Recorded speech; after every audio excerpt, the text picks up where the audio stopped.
Depuis la résurgence moderne du sujet de la Terre plane en 2014, les principales méthodes d'engagement des masses ont malheureusement été le déni, le ridicule et de temps en temps un soi-disant débat. Avec la plupart des autres sujets, les débats prennent la forme de conversations formelles, où des positions opposées sont présentées, argumentées et réfutées, dans le but de mieux comprendre une question.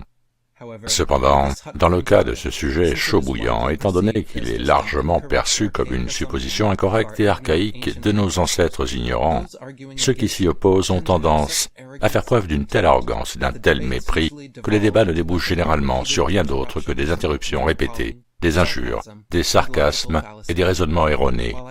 Tandis que j'applaudis et apprécie tous ceux qui attirent l'attention sur cette question importante, je dirais que ce dont nous avons vraiment besoin pour aider à mettre la cosmologie alternative au centre de la scène, c'est d'un discours plus authentique, d'un dialogue, de discussions et de démonstrations, et non pas de débats.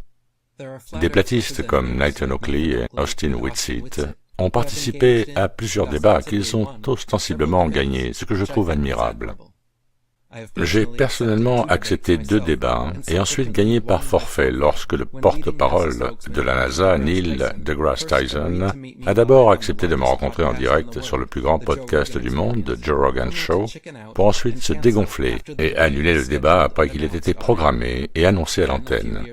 Quelques années plus tard, j'ai été invité par l'ancien acteur hollywoodien devenu théoricien de la conspiration, Owen Benjamin, à débattre en direct sur YouTube, mais il a refusé d'allumer mon micro pendant toute la durée de l'émission. La seule raison pour laquelle j'ai accepté ces 2 offres particulières, c'est à cause de la large audience qui aurait été atteinte. Depuis lors, de nombreuses nouvelles personnalités de YouTube, poussées par leur algorithme biaisé, ont construit des chaînes entières autour du débat avec les platistes. Ces têtes parlantes sarcastiques, avec des pseudonymes scientifiques et se proclamant même professeurs, ont effectivement détourné le mot-clé Terre plane en ligne, en rassemblant des platistes bien intentionnés sur leur plateforme. Lors de ces soi-disant débats qui, inévitablement, se transforment rapidement en interruptions incessantes et en insultes, très peu d'informations sont réellement communiquées à l'auditoire. Les déclarations d'ouverture sont faites et peu de temps après, la bataille égoïste pour la suprématie intellectuelle commence. Les 2 parties deviennent rapidement impatientes et exaspérées par le manque d'écoute de leur adversaire, et tout semblant de sérénité est remplacé par le cynisme et le sarcasme. Au lieu d'être un discours sérieux et formel visant à une meilleure compréhension mutuelle, il s'apparente davantage à une mise en boîte informelle ou à un spectacle comique, jonché de remarques spirituelles et de moqueries.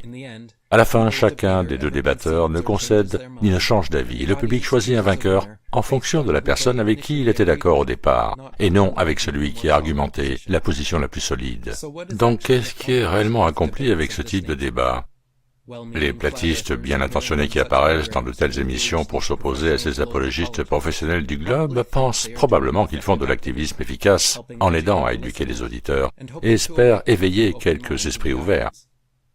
En réalité, cependant, en raison des interruptions constantes, des insultes, des diversions et des discussions à bâton rompu, l'invité n'a que rarement la possibilité de formuler un argument complet. Au lieu d'éduquer l'auditoire comme prévu, ils finissent par être un simple divertissement et du fourrage pour pseudo-intellectuels, apportant des points de vue, de la pertinence et de la légitimité à l'opposition en interagissant avec elle. Si l'objectif est de militer et d'éduquer les masses, l'accent devrait être mis sur la création de présentations informatives, de démonstrations empiriques et d'expériences scientifiques, et non sur des discussions interminables sur des points discutables. Même avec des amis de la famille, des voisins ou des collègues de travail, lorsque la question de la Terre plane est évoquée, il semble que le réflexe soit de débattre. La plupart des gens pensent qu'ils connaissent déjà la vérité, et donc plutôt que d'écouter patiemment, de discuter, d'examiner, de réfléchir ou de pontifier, ils veulent juste débattre sur le champ, pour tenter de montrer leur supériorité intellectuelle. Si quelqu'un qui n'a jamais fait de recherche sur la Terre plane prétend vouloir débattre du fait que la Terre est en réalité un globe, c'est le signe d'une fermeture d'esprit et d'une intention qui n'est pas celle d'écouter ou d'envisager une nouvelle perspective, mais plutôt celui qu'ils veulent simplement s'y opposer. Dans de tels cas, il n'y a aucun avantage à poursuivre l'engagement, et il est plus efficace de vous respecter vous-même en ne dilapidant pas votre temps et en leur faisant savoir que vous êtes favorable à une véritable discussion, mais que vous ne cherchez pas à débattre d'un sujet sur lequel vous en savez probablement plus qu'ils n'en savent. D'après mon expérience personnelle, et dans la majorité des débats disponibles en ligne, c'est généralement ce qui se passe. Le platiste en sait plus sur le globe et sa pseudo-science héliocentrique que ses défenseurs n'en savent eux-mêmes. Donc, plutôt que de transformer le sujet de la Terre plane en une compétition intellectuelle où vos amis et votre famille essaient de régurgiter et vomir tout ce dont ils se souviennent de leur cours de sciences de CE2, je recommande de scanner d'abord la salle et de vérifier si quelqu'un est assez suffisamment ouvert d'esprit pour écouter sans idée préconçue ni jugement. Et il faut plus qu'une simple conversation pour éveiller quelqu'un à une tromperie d'une telle ampleur. Nous voulons inciter les gens à faire leurs propres investigations, les encourager à faire leurs propres expériences et les motiver à faire leurs propres recherches approfondies sur ce fascinant changement de paradigme et de vie. Se laisser entraîner dans des débats est contre-productif par rapport à la mission d'éduquer et d'éclairer. Si les gens ne sont pas prêts à écouter et à discuter respectueusement, alors, de la même manière, ils ne sont pas prêts à débattre.